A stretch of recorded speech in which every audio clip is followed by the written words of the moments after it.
qu'au moment où nous parlons, Limbe n'est pas dans le calme. Je dois rappeler qu'en Gomzap, l'état des routes est ce que nous savons. Je dois également dire que pour aller à Djoum, c'est un parcours extraordinaire.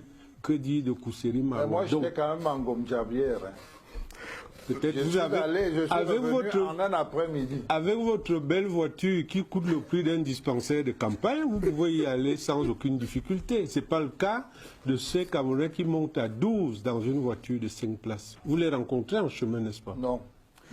Vous avez un exposé préliminaire avant ce duel? Non, simplement... Vous posez donc vos questions, voilà, c'est la formule que vous avez choisie. Voilà, je voudrais tout de suite commencer par dire que j'ai entendu avec beaucoup de plaisir le ministre Grégoire Ouna, qui parle très bien, ça on ne peut pas... il faut le lui reconnaître. Merci. Néanmoins, on doit observer que tout au long de cet échange, il s'est attelé à ne jamais répondre, à éviter, à repousser.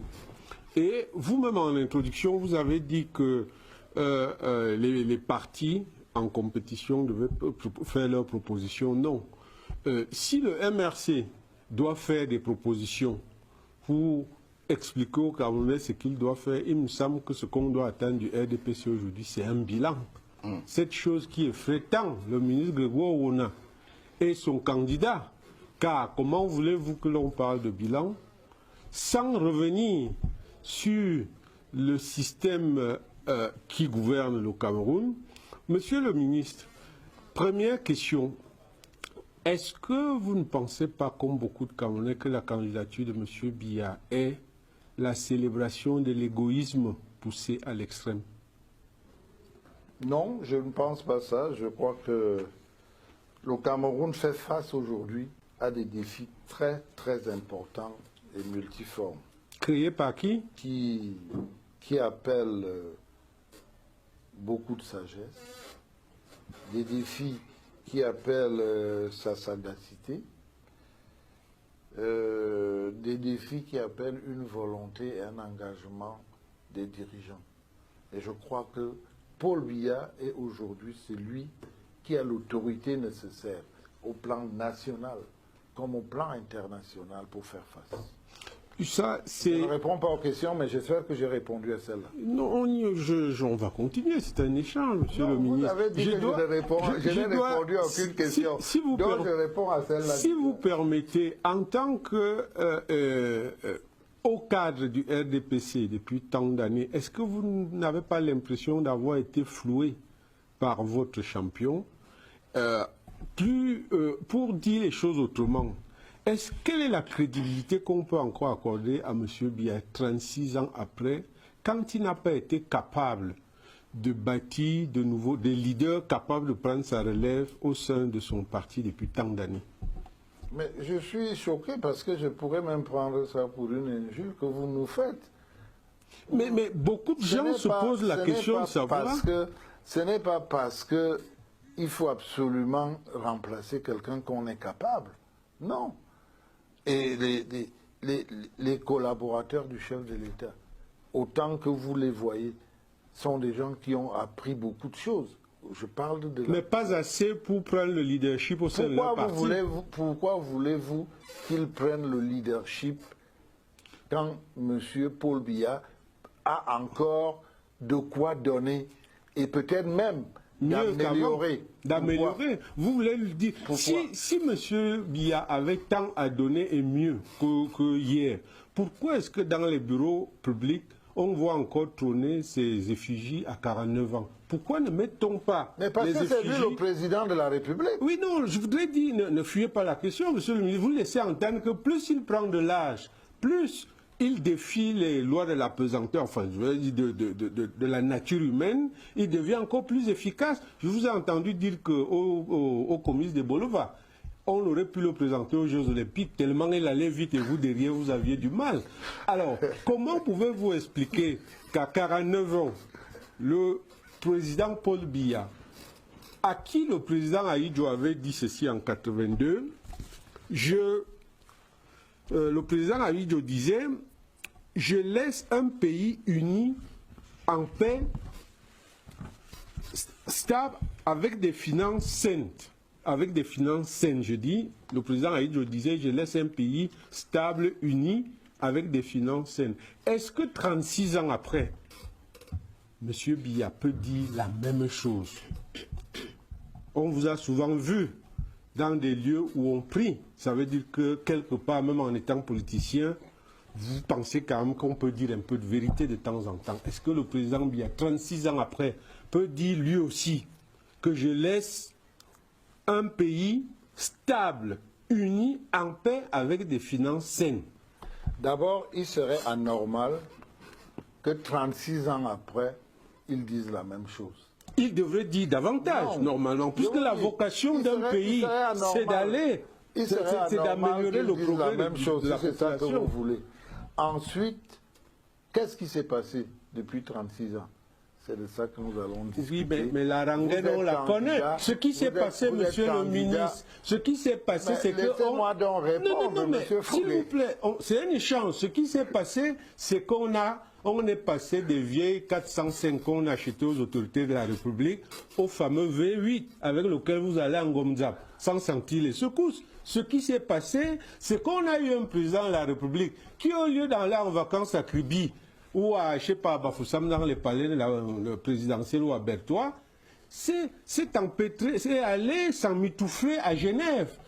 À des milliards. Voilà ce qui s'est passé. Au lieu de construire les dispensaires, on a payé les vacances du chef de l'État et de sa famille à Genève. Ce qui s'est passé, c'est qu'au lieu de construire des hôpitaux, au lieu de construire des universités, vous avez créé des écoles sous l'arbre, sur l'arbre, sans aucun bâtiment. Vous avez amélioré votre confort au détriment de la population. On permet au ministre Ça va, de répondre. Oui.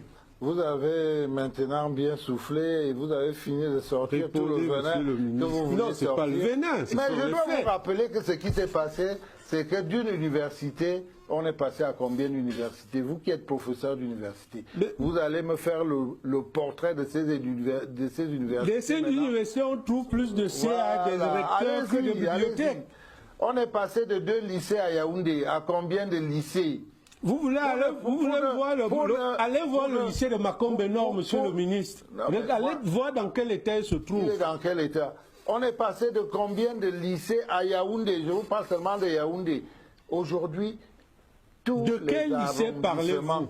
Tous les arrondissements de ce pays ont au moins un lycée. Mais quel lycée? Minimum. Quel lycée? Un lycée qui enseigne les enfants du Cameroun et qui leur permet d'avoir le bac.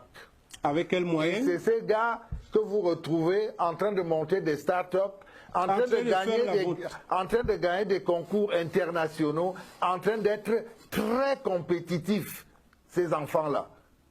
Vous voulez des noms? Il y en a, vous les connaissez. Vous êtes enseignant à l'université. Vous avez vu nos jeunes sortir de nos universités, sortir de nos écoles polytechniques et autres, qui se distinguent sur la scène internationale. Monsieur le ministre, malgré voilà ce qui s'est passé.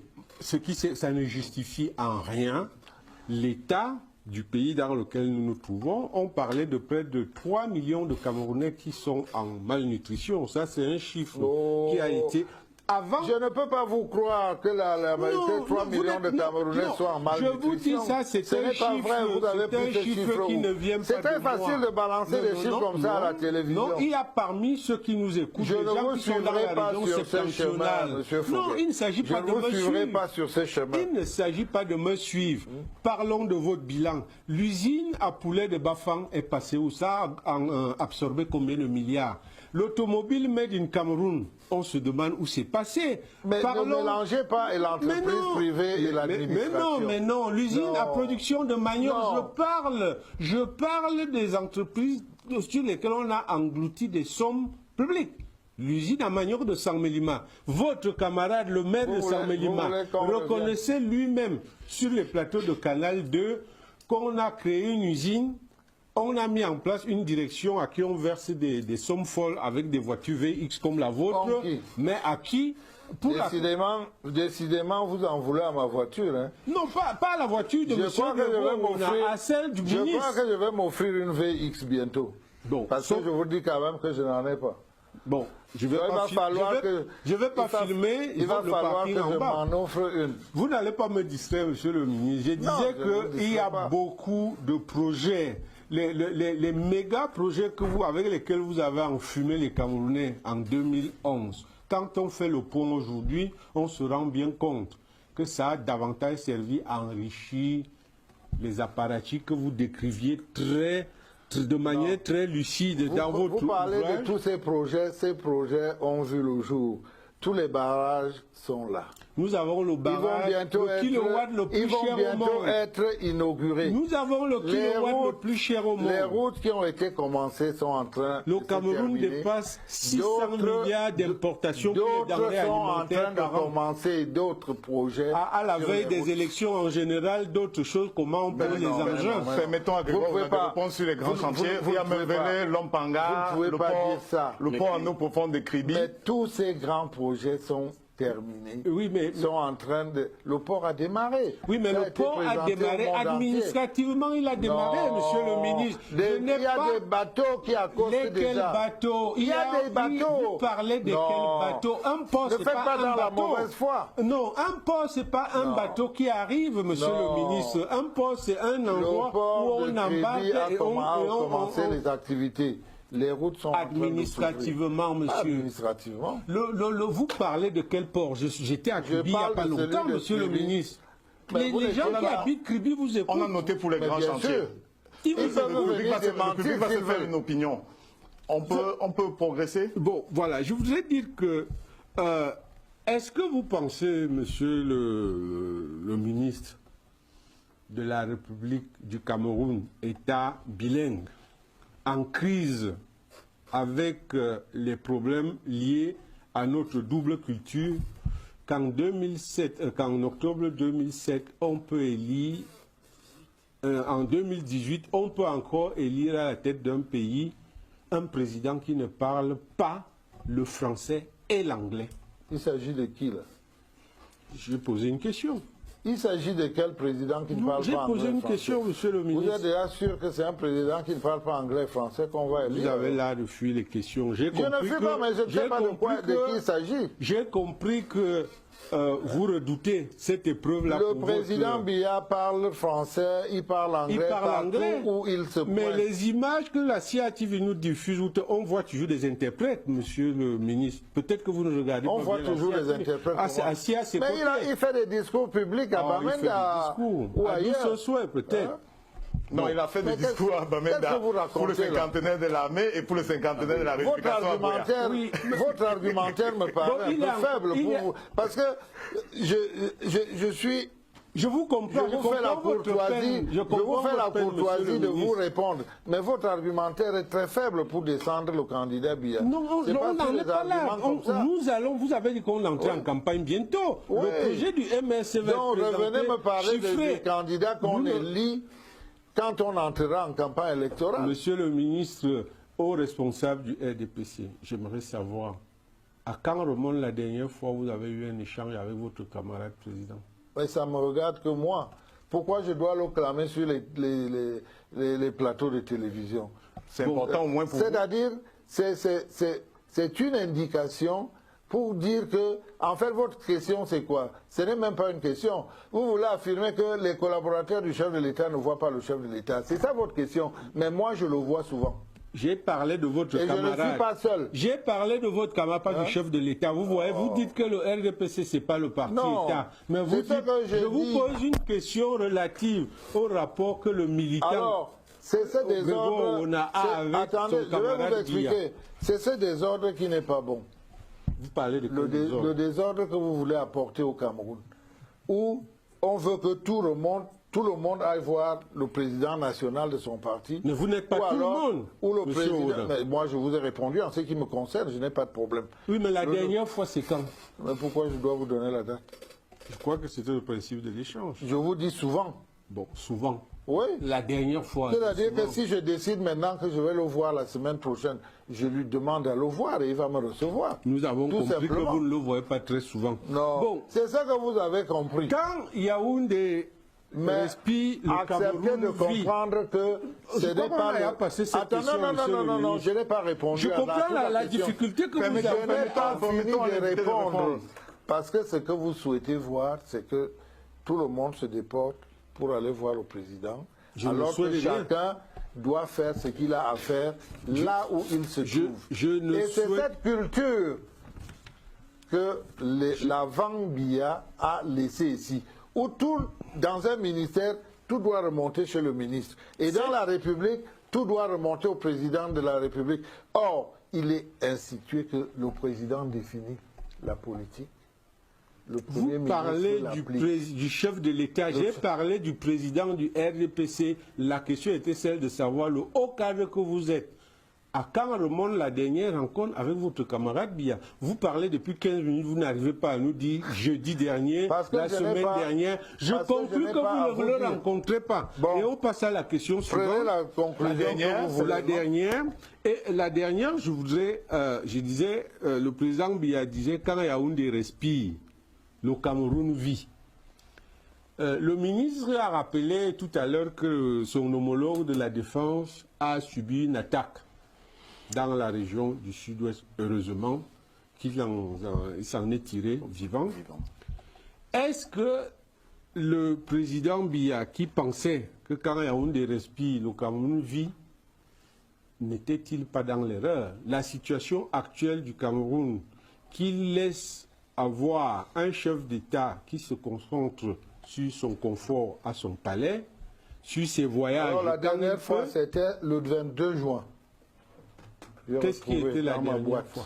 La dernière fois qu'il a rencontré le président national du RDPC. Monsieur le ministre, qu'est-ce qui nous certifie? Si vous avez besoin de consulter bien sûr. Peut-être les échanges téléphoniques. Chose que je fais. Ça peut être un repère. Permettez-moi d'agenda. J'étais déjà passé à autre chose. J'ai compris que vous ne le voyez pas souvent. Donc, je disais... Non, le ministre a indiqué que c'était le 22 juin. Je disais, le président disait, quand Yaoundé respire, le Cameroun vit. Est-ce que cette perception des choses n'est pas à l'origine de l'aggravation de la situation sécuritaire que nous vivons? Ça, c'est votre façon de voir. Ce qui est réel, c'est que la capitale politique administrative d'un pays, tant qu'on ne l'a pas prise, on n'a pas pris le pouvoir. On pourrait dire tant qu'on n'a pas pris le palais, on n'a pas pris le pouvoir. Mais oui. Bon, c'est pour ça qu'on met tous les compagnons du palais, alors que ici, dans les pareils, les gens n'ont pas d'eau, n'ont pas de soins. Non, c'est pas alors, la façon. Du duel, peut-être après ça. Monsieur le ministre, est-ce que vous avez une perception particulière du MRC? S'il a fini de poser ces questions. Du MRC, c'est le parti que préside un de vos anciens collègues du gouvernement. Est-ce que vous ressentez en le MRC une menace au RDPC? Parce que la dernière actualité en date, c'est le président de l'Assemblée nationale qui brûlait les effigies du MRC à l'extrême nord. En compagnie de plusieurs membres du gouvernement et des autorités administratives et sécuritaires. Bon, de toute façon, je ne vais pas m'embarquer dans les histoires qui se baladent n'importe comment sur les réseaux. Non, je vous donne l'information. On a bien compris. J'ai bien compris et ça, ce n'est que vous qui me le dites. Je n'en ai pas la certitude. De la même façon que vous n'avez pas la certitude de certaines choses que je vous ai dites, je n'ai pas la certitude de celles que vous me dites là. Et je crois que nous n'allons pas... C'est de la manipulation? Non, je vous dis... Vous savez que c'est un terme... Je vous ai dit que les Camerounais avaient besoin de sagesse, de sagacité et de haute responsabilité.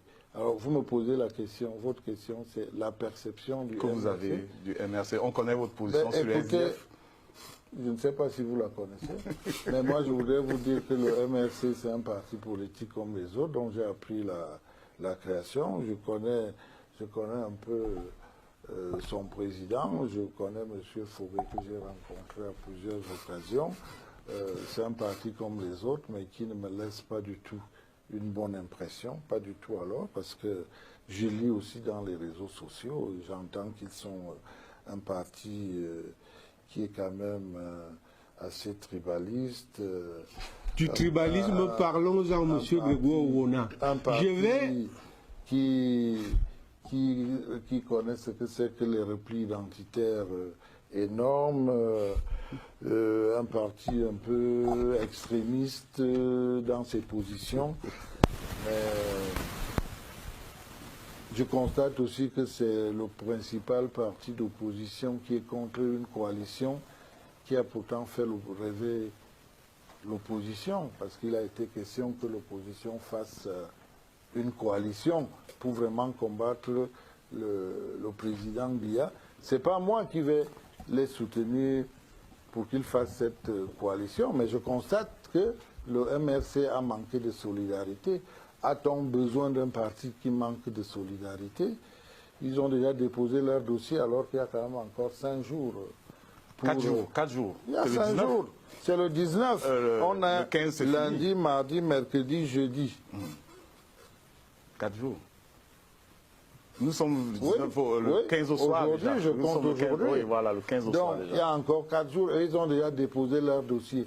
Donc, je crois que c'est eux qui sont les premiers à boycotter l'opposition et c'est eux qui chantent que l'opposition doit être forte, que l'opposition doit s'unir pour combattre Paul Biya. Donc moi je dis c'est un parti globalement qui me laisse une très mauvaise impression. Je n'en dirai pas plus. C'est de bonne guerre. Parce que quand on va entrer en campagne, j'ai d'autres arguments que je ne peux pas sortir là tout de suite. Un commentaire, Alain Fogué, pour sortir. Je veux, au-delà du commentaire, je crois que vous allez souffler que je réponde à M. Grégoire. Mais je pourrais répondre après aussi. Le MRC, parti tribaliste, je voudrais rappeler à M. Grégoire Ouna que le gouvernement dont il est membre a pour président quelqu'un qui vient d'une région. On peut commander que ce soit au sein de l'armée, de la haute administration du Cameroun, dans une langue. M. Grégoire Ouna, regardez la composition de votre gouvernement.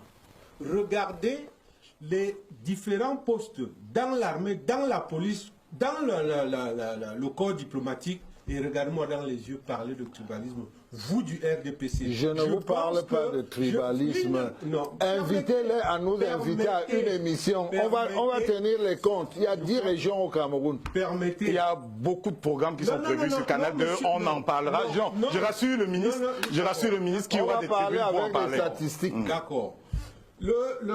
Dites-moi combien de noms de Camerounais non issus de la région du président ont été directeurs du cabinet civil à la présidente, M. Ouna. Dites-moi combien. Si vous voulez, on peut en parler. On peut en parler. Vous qui osez. Monsieur Essoé, issu de la région du président. Vous observerez. Monsieur Laurent, vous le connaissez. Vous observerez. Vous le connaissez, monsieur Laurent. Vous observerez que celui qui fait office de votre secrétaire général vous connaissez monsieur Bebadon est traité plus qu'une serpillère. Parce que son voilà, je vous cite des noms. Vous voyez qui raconte n'importe quoi. Non, Alain Fogué, non, s'il vous plaît. Non, monsieur. On parle de vos responsables. Monsieur Mbelambapé. C'est un président, c'est un ministre de la République qui mais monsieur Mbelambapé, il est de la région du président. Vous l'avez laissé. Non, mais pas ses pierres. Pas ses pierres, Alain Fogué. Demandez-moi pourquoi je parle de ça. Non, on ne va pas reprendre ça. On peut parler d'autres choses, oui. Le ministre Grégoire Ouna appartient à un pouvoir qui est essentiellement replié sur une communauté et il en bénéficie. Je viens de vous citer 3 noms. Il en bénéficie. Donc, je ne suis pas du Sud, moi. Moi, je ne suis pas du Sud. Vous êtes très mal placé. Je ne suis pas du Sud. Pour taxer des tribalistes. Je ne suis pas du Sud. Vous observerez. Vous observerez. Non seulement je ne suis pas du Sud, mais les politiciens de demain. Je ne veux pas parler. Les politiciens de demain. Je ne voulais pas descendre dans les caniveaux. Nous avons encore 2 minutes. Nous avons encore 2 minutes. Une dernière question, je vais sortir de cette question. Monsieur Grégoire Ouna, que répondez-vous à ceux qui estiment que vous avez acquis un terrain, celui de la régie Fercam, sur lequel il y a une construction et où se trouvent vos bureaux près de Liberman. À combien avez-vous acheté le mètre carré là-bas? Ou comment avez-vous acheté? Ce sera la dernière question pour le duel. Ça sera la dernière question? Oui, pour le duel. D'abord, monsieur Fogué, je vous respecte beaucoup. Bon. Sinon, je vous poursuivrai tout de suite pour diffamation. Parce que premièrement, je n'ai pas acheté de terrain à cet endroit-là. Premièrement. Notez bien. Et dites à ceux qui vous ont dit ça que je n'ai pas acheté de terrain. Très bien, vous avez donné la réponse. J'ai posé une question, monsieur le ministre. Il y a 30 ans, j'ai eu mes bureaux quand j'étais encore dans le secteur privé. Il y a plus de 30 ans, j'ai installé mes bureaux là. Et je voudrais vous dire que lorsque je suis entré au gouvernement, j'ai fait la liquidation de ma société en bonne et due forme avec toutes les publications. Parce que cela est incompatible avec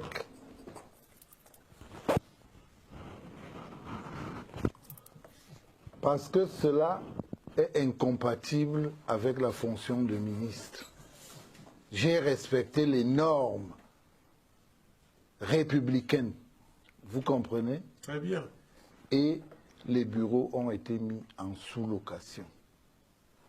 La question d'Alain Foguet a permis de faire cette clarification. Tout simplement. Je ne suis pas propriétaire de ce terrain. Je ne suis pas sûr. J'ai exprimé le vœu, pour être plus complet, j'ai exprimé le vœu de racheter cette propriété parce que la régie Fercam est en liquidation. Et c'est une liquidation. Si la personne qui vous a informé était sérieuse, elle vous aurait dit c'est une liquidation qui connaît beaucoup de problèmes. Point. Merci. Merci Alain Foguet. Merci. Non, mais il faut, je lui ai répondu, certes, mais je voudrais quand même rappeler que les Camerounais n'ont pas besoin qu'on les distrait. Il ne faut pas nous distraire avec des diffamations de cette nature. Non, personne non, moi, je ne suis pas pauvre. Sa question permet Écoutez, de clarifier parce que c'est quelque chose qui est répandu au sein. S'il vous plaît, monsieur le ministre. Moi, je ne suis pas c'est une question qui revient au sein de l'opinion. Mais au sein de l'opinion, mais vous faites des enquêtes. Non, mais, bon vieux, si vous êtes des journalistes, vous êtes des journalistes. Alors, vous n'êtes pas journaliste. Attendez, c'est vous qui avez dit que c'est une question. On a la chance de vous avoir, monsieur le ministre. C'est vous qui avez dit. Non, je vous invite simplement à ne pas prendre mal. Je ne vais pas souhaiter qu'à l'issue de cette émission, il y ait des plaintes. C'est le minimum que je puisse vouloir. Monsieur Foguet, oui. Il est bon.